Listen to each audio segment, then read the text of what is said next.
Hello, and I welcome you all to this podcast on the comedy of humors.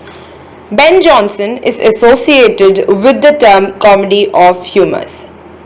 It is a reaction to the inevitable romantic excess of the Elizabethan romantic comedy.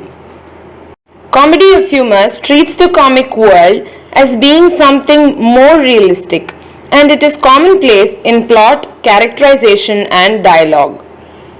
It is based on the medieval and medical concept of humor. The medieval psychopathological theory of humor was propagated by the celebrated physician Galen. The human body is an amalgam of four humors corresponding to the four elements: air, water, earth, and fire.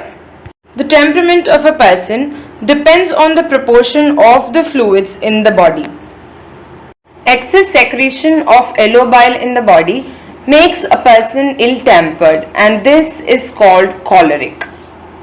Melancholic people are characterized by the excessive secretion of black bile, and this makes a person excessively melancholic.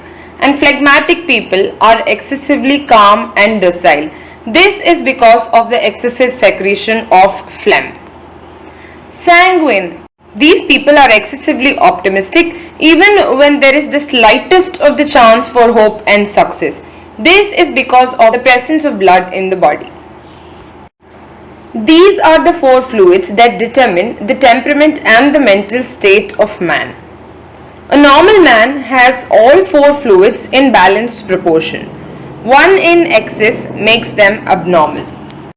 Excess of humor destroys balance of mind and turns man eccentric and frenzied. It has a classical source of inspiration.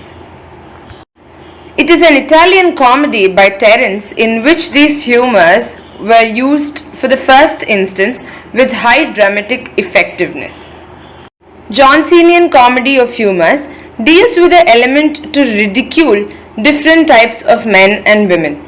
He brings out the imbalance in the human temper as a result of the lack of the proportions of these humors in the human temper. Here are some of the features of comedy of humors.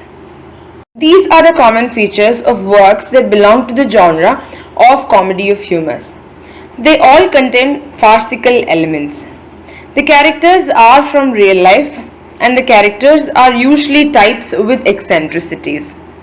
Comedy of humors is also characterized by broad realism and lively humor. There is also a satiric spirit and didactic purpose in a work that is written in this genre.